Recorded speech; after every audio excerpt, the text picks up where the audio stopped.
এখনো ঘুমাওনি? আব্বা আমার ঘুম আসছে না। ঘুম আসছে না মধু? ঠিক আছে, আমি তোমাকে ঘুম পাড়িয়ে দিছি। এক দেশে একটা রাজা ছিল। রাজাটা বিশাল শয়তান। না, আমি এই গল্প শুনবো না। তুমি আগে বলো আমার মা কোথায় আছে। তুমি এখন ঘুমাও সোনা, আমি তোমাকে পরে সব বলবো। প্রতিদিন তুমি এই কথাই বলো, কোনোদিনও বলো না। আজ তোমাকে বলতেই হবে, সবার মা আছে, আমার মা নেই কেন? আচ্ছা ঠিক আছে মধু, আর পরে পরে বলবো না। তুমি যদি ক্লাসে ফার্স্ট হয়ে দেখাইতে পারো তাহলে তোমার মায়ের কথা সব বলবো। তুমি সত্যি বলছো আব্বা? হ্যাঁ সত্যি। আমার সোনা আব্বা। আচ্ছা মধু, তুমি এখন ঘুমাও, আমি তোমার মাথায় হাত বুলিয়ে দিই।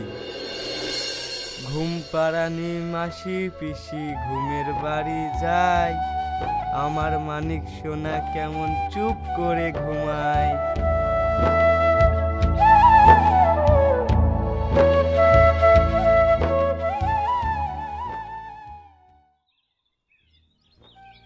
খালা, বুড়ি ঘুম থেকে উঠেছে? বাপ, যে মেয়ে 8টা ছাড়া ঘুম থেকে ওঠে না, সেই মেয়ে ভোরবেলায় উঠে পড়তে বসে পড়েছে। খেতে বলছে, খাচ্ছেও না, শুধু পড়া পড়া। খালা, এভাবে চলতে থাকলে তো বুড়ির শরীর খারাপ হয়ে যাবে। তা আমি কি করব? ওকে খাওয়ার কথা বলতে গেলে শুধু বলছে আমি ফার্স্ট হয়ে দেখাবো। বাপ, মেয়েটা তুমি কিছু বলিস নাকি? না না, আমি কিছু বলিনি তো। ঠিক আছে খালা, তুমি ওকে সময় মতন খাই দিও, আমার অফিসে টাইম হয়ে যাচ্ছে, আমি আসছি।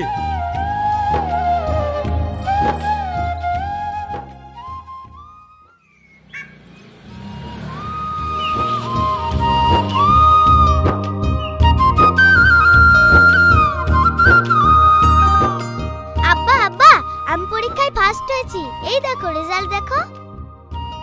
ওরে আমার সোনা, ওরে আমার মধু, তুমি স্কুলে ফার্স্ট হয়েছো। আমি আজকে তোমাকে পার্কে ঘুরতে নিয়ে যাব, ভালো একটা রেস্টুরেন্টে খাওয়াবো, খুব সুন্দর একটা ড্রেস কিনে দেবো। আমি পার্কেও যাবো না, আমি সুন্দর ড্রেসও নেব না। আমার মা কোথায় আছে সেটা বলো। মধু, চলো আগে পার্কে থেকে ঘুরে আসি, তারপর তোমাকে সব বলবো। না, আমি যাব না, এক্ষুনি আমার মায়ের কথা বলতে হবে। চুপ করো, সব সময় মা আর মা, মা আর মা। আমার ভালোবাসা কি এত কম আছে যে তোমার মাকে চাই?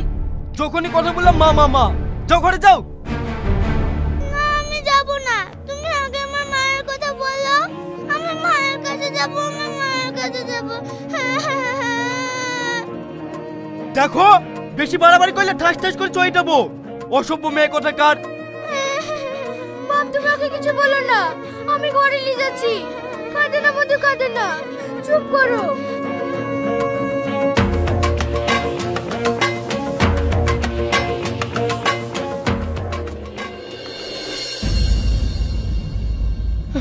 আমাকে তুই ক্ষমা করে দিস রে মা, আমি তোকে তোর মায়ের কথা বলতে পারবো না রে মধু।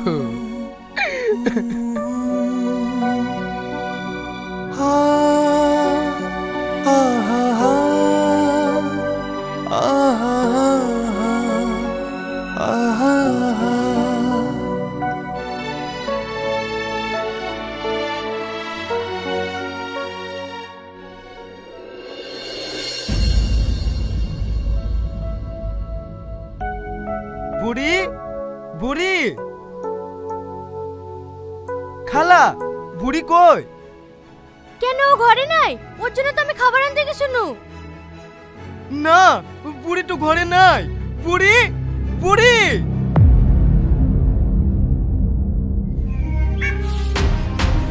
ভাবি, তোমাদের বাড়িতে আমার মেয়ে গেছে। কই, তোমার মেয়ে তো সকাল থেকে আমার বাড়িতে আসেনি। কি ব্যাপার, মেয়েটা কমে গেল? স্কুলে যায়নি তো? দেখি একবার স্কুলে ফোন করি। হ্যালো মাস্টার মশাই, আমার মেয়ে সুইটি স্কুলে গেছে। আরে আপনার মেয়ে স্কুলে ফার্স্ট হয়েছে, ও তো মার্কশিট হাতে নিয়ে দৌড়াতে দৌড়াতে বাড়ি চলে গেছে, তারপরে তো আসেনি। ঠিক আছে মাস্টার মশাই, আমি দেখছি। সুইটি, সুইটি।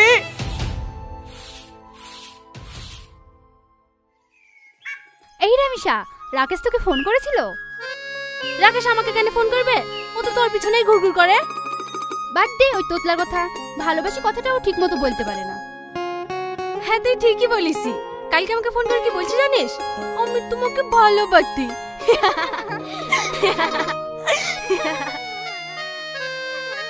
এই দাঁড়া, ওই দেখ একটা বাচ্চা মেয়ে কান্না করছে, চল দেখি তো।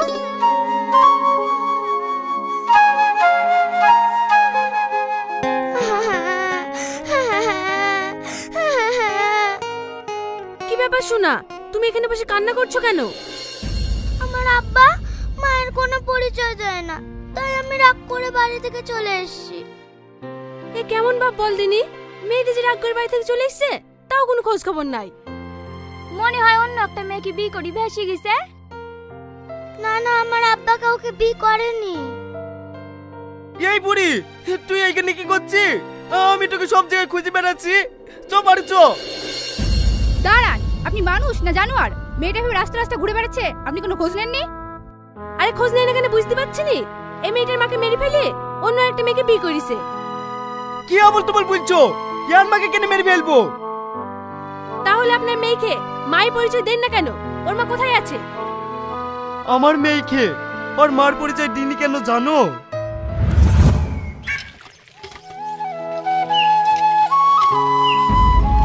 এই তুমি টিবল টিপছো কেন? তোমাকে টিবল টিপতে মানা করিনি? টিপল টিপলে কি হবে? তুমি সারাদিন কাজ করে বাড়ি আসো, তোমার জন্য খাবার করতে হবে না? না, খাবার করতে হবে না, আমি বাড়ি সব কাজ করব। যাও তুমি ঘরে গিয়ে রেস্ট নাও গা। তাই বললে হয়? তুমি সারাদিন কাজকর্ম করে আসবে, আবার বাড়ির কাজ করবা, আর আমি বসে থাকবো? দেখো শ্রাবণী, আমরা পালিয়ে এসে বিয়ে করেছি, এখন যদি তোমার কিছু হয়ে যায় কেউ দেখার লোক নাই, তাই বলছি তোমাকে খাবার টাবার করতে হবে না, না খেলেও মানুষ মরে না, কিন্তু তোমার যদি কিছু হয়ে যায় আমি সত্যি সত্যি মরে যাব। দেখো, তোমার ভালোবাসা আমার কিচ্ছু হবে না, তুমি শুধু শুধু ভয় করো। ও সব তোমার কোনো কথা শুনবো না, তুমি চলো তো।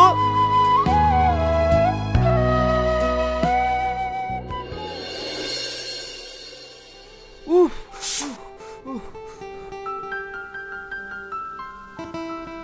কই হাতটা দেখি। দেখিছো, তোমার হাতটাতে ফুসকে পড়ে গেল। তোমাকে রান্না করতে হবে না, ওঠো, আমি তরকারিটা রান্না করি। আরে আমার কিচ্ছু হয়নি, যাও তুমি ঘরে কি বসো গা, আমি খাবার নিয়ে আসছি।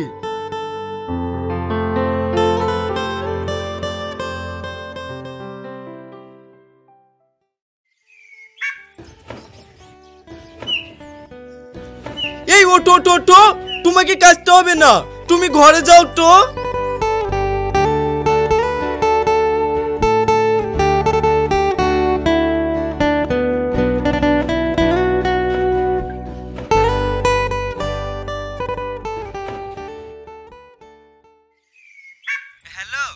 হ্যালো শফিক, শ্রাবণী সিঁড়ি থেকে পড়ে গেছে, আমরা হসপিটালে নিয়ে এসেছি, তুমি তাড়াতাড়ি এসো।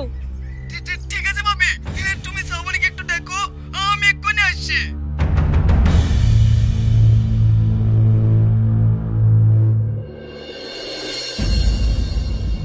এই দাঁড়া, কোথায় যাচ্ছিস তুই? কি ব্যাপার আপনারা? হ্যাঁ আমরা। তুই এখানে কি করতে এসছিস? আমার মেয়েটা মরে গেছে না বেঁচে আছে সেটা দেখতে এসছিস? আপনি কি বলছেন? হ্যাঁ ঠিকই বলেছে, তুমি আমার মেয়েকে মেরে ফেলার প্ল্যান করছো। না না, আমি কেন আপনার মেয়েকে মেরে ফেলার চেষ্টা করব? আমি তো অফিসে ছিলাম। তোর এই নাটকবাজি কথা আমার কাছে চলবে না, আজকের পর থেকে আমার মেয়ের সঙ্গে তোর কোনো সম্পর্ক নাই। তোর বাচ্চা তুই নিয়ে যেতে পারিস। শুধু বাচ্চা কেন, আমার স্ত্রীকেও সঙ্গে করে নিয়ে যাব। আমার মেয়ে তোমার সাথে যাবে না। শ্রাবণী যাবে কি যাবে না সেটা আমি বুঝবো, আপনারা বলার কে? ঠিক আছে দেখো গা, তোমার সাথে যায় কি না। ঠিক আছে দেখছি।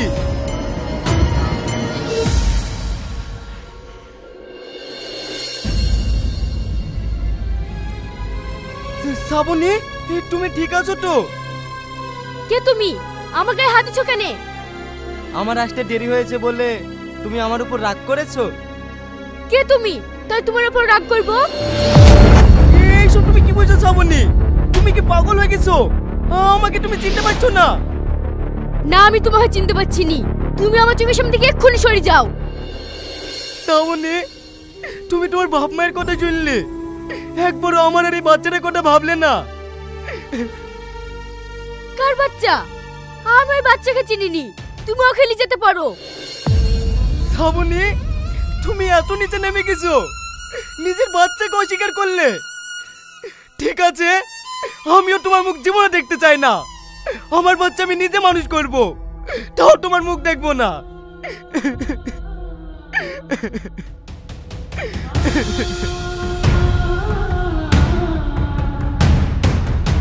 কিন্তু তো আমার মেয়ে মুখে ছাওয়া বসে। যাও এবার দেখো গা, ছেলে মানুষ করা কত কঠিন।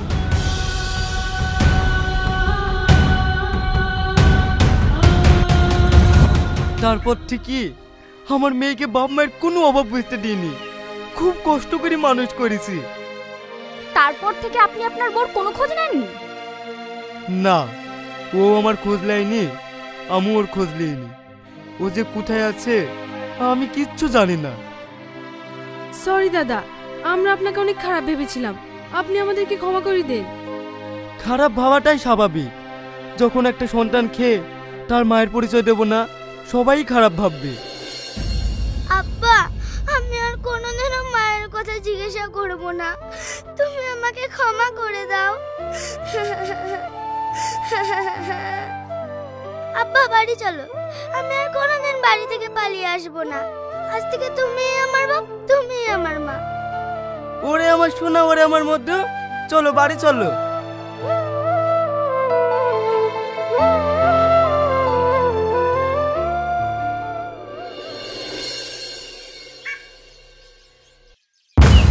কি ব্যাপার, তুমি আমার বাড়িতে? তোমাকে ভালোভাবে বলছি আমার বাড়ি থেকে বেরিয়ে যাও। আব্বা, এই মেয়েটা কে? এই সে তোর মা, তোকে যে অস্বীকার করেছিল। মধু, তুই কত বড় কিছু মধু, আয় তুই আমার বুকে আয়। খবরদার, তুমি আমার কাছে আসার চেষ্টা করবে না। যে মা সন্তানকে অস্বীকার করে, সে কখনো মা হতে পারে না। বিশ্বাস কর মধু, আমি তোকে অস্বীকার করিনি। আমার সে সময় কোনো জ্ঞান ছিল না। মিথ্যে কথা, সব এগুলো তোমার সাজানো নাটক। না বাপ, ও মিথ্যে বলছে না। সেই দিন তোমার বাড়িতে সিঁড়ি থেকে পড়ে যাওয়ার পর ওর স্মৃতিশক্তি সব হারিয়ে যায়। ও আমাদেরকেও চিনতে পারে না, আর তোমাকেও চিনতে পারেনি। 7 বছর ওকে ব্যাঙ্গালোরে চিকিৎসা করার পর আজকে আমরা বাড়ি ফিরেছি। এটাই যদি সত্যি হয়, তাহলে আপনারা আমাকে এতদিন বলেননি কেন? আমরা চেয়েছিলাম যাতে আমার মেয়ের সাথে তোমার আর কোনো সম্পর্ক না থাকে, কিন্তু পারলাম না। আজ এতদিন পর স্মৃতিশক্তি ফিরে পেয়ে ও তোমাকে পাগলের মতো খুঁজে বেড়াচ্ছে। ও তোমাকে খুব ভালোবাসে। তুমি বিশ্বাস করো, আমি তোমাকে খুব ভালোবাসি। আমি তোমাকে সেদিন মন থেকে কিছু বলিনি। আমিও তোমাকে খুব ভালোবাসি, তুমি আমাকে ক্ষমা করে দিও। আমি তোমাকে ভুল বুঝেছিলাম। তুমি আমাকে ভুল বোঝো না মা, আমি তোমাকে সব কিছু খুলে বলবো। চলো ঘরে।